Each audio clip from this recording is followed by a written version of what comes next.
श्री सीताराम। जय जय श्री राम। आप सभी का स्वागत है अखंड सनातन यात्रा में। आज हम लोग देखेंगे कि जब भी भक्ति भाव में हम लोग पूजा पाठ करते हैं तो उसमें सबसे जो ज़रूरी है वो है अपने भगवान को, अपने इष्ट को, उनको आसन देना। तो इस वीडियो में देखेंगे सभी साधक या सभी पूजा पाठ करने वाले लोग कि आसन देते कैसे हैं। तो आसन देने के लिए एक लकड़ी का पीढ़ा बहुत अच्छा रहेगा, या तो कोई भी आप पीढ़ा ले सकते हैं। उस पर एक साफ़ सुंदर कपड़ा जो आपके मन को अच्छा लगे, लाल कपड़ा हो तो बहुत अच्छा है, नहीं है तो जो भी आपको अच्छा लगे आप उसको बिछाइए और उस पर अपने भगवान की मूर्ति हो, फ़ोटो इत्यादि जो भी आपके पास हैं आप उसको भली भांति खूब अच्छे से भावपूर्वक सजाइए। और सभी मूर्तियों को अगर एक हैं तो और अच्छी बात है, अगर 2 3 4 5 6 हैं, डिपेंड करता है कि आपकी साधना, आपकी पूजा पद्धति कैसी है। तो इसके लिए कोई अलग से नियम नहीं है कि आपका पूजा पद्धति अलग है तो आप एक मूर्ति रखेंगे, आपका ध्यान ज़्यादा है तो आप 4 मूर्ति, ऐसा कुछ नहीं है। ये सिर्फ भाव भक्ति पे है। साधक क्या करते हैं कि मैं अपनी बात बता रहा हूँ, मैं क्या करता हूँ कि कोई मूर्ति 1-2 साल मैंने पूजा की तो मैं उसको विसर्जित फिर नहीं करता हूँ, मैं रख के ही उनकी सेवा करता हूँ। तो इसलिए मेरे पास 5 6 7 फ़ोटोज़, मूर्तियाँ हो गई हैं। तो आप भी ऐसा कर सकते हैं, आपके भाव के ऊपर है। अगर आपको बहुत भारी लग रहा है कि बहुत मुश्किल हो रही है पूजा पाठ में, क्योंकि हर प्रत्येक मूर्ति और प्रत्येक चित्रण का आपको पूजा करना पड़ेगा, भोग आरती सब कुछ होती है, तो भारी लगे तो आप विसर्जित कर सकते हैं, किसी एक मूर्ति को रख सकते हैं। तो आपकी साधना, आपकी पूजा, आपके भाव पर सारी चीज़ें निर्भर करती हैं। तो अपने भगवान को सजा करके, अगर आप कोई भगवान का यंत्र है, हनुमान जी के साधक हैं, राम जी के साधक हैं, हनुमान जी के साधक हैं तब तो बहुत ज़रूरी है कि सीताराम जी को अपने साथ में रखिए, क्योंकि बिना सीताराम जी के फिर हनुमान जी की साधना बड़ी भारी पड़ जाएगी आपको। या तो गुरु का, फिर किसी मजबूत गुरु का आपके पास, आप उनकी शरण में हो तो उनका अस्त्र वगैरह या गदा, या अगर आप माता जी के भक्त हैं तो तलवार वगैरह या कुछ भी एक शस्त्र भी रख सकते हैं पूजा पद्धति में अपने। तो आप उसको भी खूब अच्छे से भावपूर्वक सजा करके, मूर्तियों को भी सजा करके आप अपने पूजा स्थल पर रखिए। और साफ़ सफाई के साथ साथ आपको ये भी देखना है कि जितनी भी फ़ोटो हैं, मूर्तियां हैं, जब आप उनको आसन पे जगह दे रहे हैं, स्थान दे रहे हैं, तो उन्हें भली भांति गंगा जल से धुल करके, शुद्ध करके, जिस भी स्थान पे आप अपना आसन या चौकी लगाते हैं उस स्थान को गंगा जल से साफ़ करके, मूर्तियों को साफ़ करके, सारी चीज़ों को बिल्कुल साफ़ सुथरा करके पूर्ण भावपूर्वक सभी को अच्छे से सजाइए।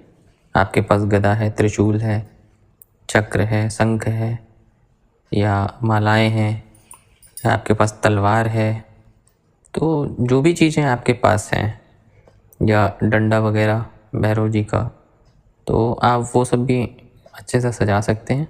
सभी मूर्तियों को कोशिश करिए कि वस्त्र पहनाइए। अगर वस्त्र आपके पास नहीं है तो जनेऊ ज़रूर पहनाइए। जनेऊ या कलाई नारा जो है वो आपका वस्त्र का ही कार्य करता है। तो ऐसा कोई बहुत देखिए, भाव में मूर्तियों पे आप करोड़ों के कपड़े चढ़ाइए या 1 रुपये का जनेऊ या उसमें कलाई नारा बांध दीजिए। भगवान को वस्त्र की तरह वो धारण करते हैं, वो क्वालिटी हमारी आपकी तरह नहीं देखते। तो हमें क्वालिटी नहीं, हमें अपने भाव को प्रबल रखना है। तो अपने भाव को प्रबल रखने के साथ साथ जब हम मूर्तियों को अच्छी तरीके से स्थापित कर देंगे, स्थान दे देंगे, तो उसके बाद अपने अस्त्रों को स्थान दीजिए, सभी को सुनिश्चित तौर से रखिए। और पूजा पद्धति आप कर रहे हैं अगर पहले से, या साधना कर रहे हैं, तो आप भली भांति समझ रहे होंगे और भली भांति आपका भाव जागृत होगा। तो आप खुद ही सारी चीज़ों को बहुत संभाल के अच्छे से नाप जोख करके साफ़ सुथरे से भावपूर्वक आप स्थान देंगे। और जो लोग नए हैं तो वो वीडियो को देख लें कैसे अपने भगवान की मूर्ति को, फ़ोटो को, और इसमें कोई कॉपी करने की ज़रूरत नहीं है किसी को कि अगर मैंने हीरे का हार चढ़ाया हो तो आप भी चढ़ा दो, या आपने हीरे का हार चढ़ाया तो मैं भी चढ़ा दूँ, ऐसा कुछ नहीं है। सिर्फ साफ़ सफाई, भाव, इन चीज़ों का ध्यान रखिए विशेष तौर से। बाकी किसी से कोई आपको कंपटीशन नहीं करना है। आपके इष्ट आपकी मिट्टी की मूर्ति, सोने की मूर्ति, चांदी की मूर्ति, हर तरीके की मूर्ति में वही इष्ट विराजित होते हैं। तो भगवान के मन में कोई भेदभाव नहीं होता है, हम इंसानों के मन में भेदभाव होता है। तो अपने भेदभाव को जागृत मत होने दीजिए। अगर आप पुजारी हैं या साधक हैं तो वैसे भी जागृत नहीं होगा। जो लोग नए हैं वो इन चीज़ों को विशेष तौर से ध्यान रखें। फिर उसके बाद आप जो सिंदूर, चंदन, रोड़ी, हल्दी वगैरह अगर आप लगाते हैं, लगाना चाहिए। प्रतिदिन आपको अपने सभी इष्टों को, सभी भगवान को, सभी मूर्तियों पर, सभी चित्रण पे आपको ये सारी चीज़ें करनी है। टीका लगाना है उन्हें, रोज़ उनको साफ भी करना है। रोज़ प्रतिदिन आप अगर स्नान करा सकते हैं तो बहुत अच्छी बात है, और नहीं तो फिर आप सिर्फ गंगा जल से छिड़किए।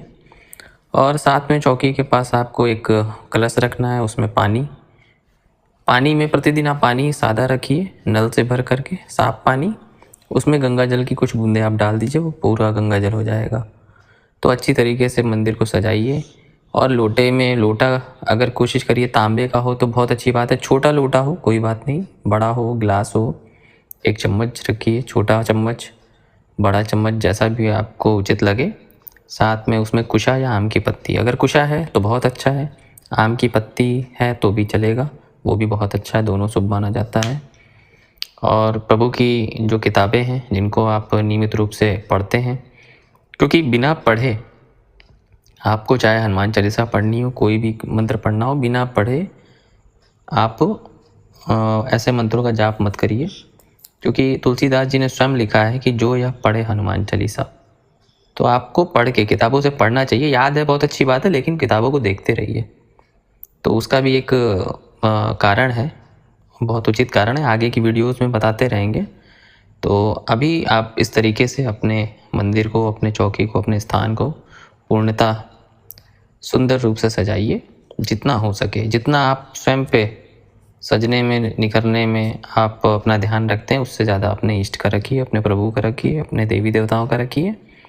और हमेशा ध्यान अपने कुल देवी देवताओं का, अपने पूर्वज पितृ देवी देवताओं का, सभी का ध्यान रखिए। और उसके साथ में फिर बैठ के जब आप पूजा पद्धति करेंगे, धीरे धीरे आपको आगे भी बताएंगे कि पूजा पाठ में कैसे शुरुआत करनी है अगर आप नए हैं तो।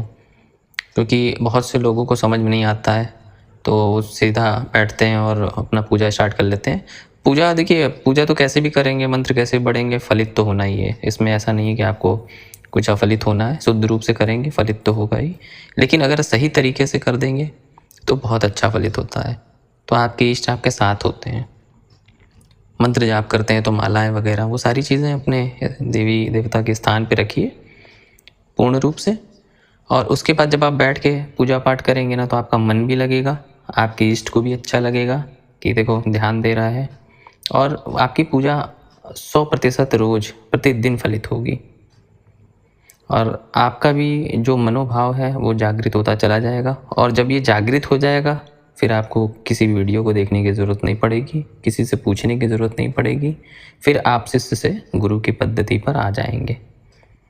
तो ये सारी चीज़ें हमने भी अपने इष्ट तो जब जागृत हुए तो बाद में हुए, शुरुआत तो शुरू से ही करनी पड़ी। धीरे धीरे देख कर भी सीखे, दूसरों से भी पूछ के सीखे, संतों के शरण में रहे, उनसे भी सीखने को मिला, गुरु पद्धति में भी सीखने को मिला। तो उसमें भी कृपा ही होती है, बिना कृपा के कुछ नहीं होता। पहले करना आपको पड़ेगा, बाद में कृपा की प्राप्ति आपको आपके इष्ट करा देंगे। तो शुरुआत करिए आप खूब अच्छे से। छोटी चीज़ें, कम चीज़ें हो, कोई दिक्कत नहीं है, अच्छी तो सुव्यवस्थित हो, व्यवस्थित रूप से हो, और व्यवस्थित रूप से बैठिए, पूजा पद्धति करिए। तो आज की वीडियो में इतनी बातें, धीरे धीरे शुरू करेंगे क्योंकि अब आदेश लग गया है, आज्ञा हो गई है। तो अब वीडियोस आपको पद्धति और साधना में आती रहेंगी, बताते रहेंगे। तब तक के लिए आप सभी को श्री सीताराम, जय जय श्री राम, ओम श्री हनुमते नमः।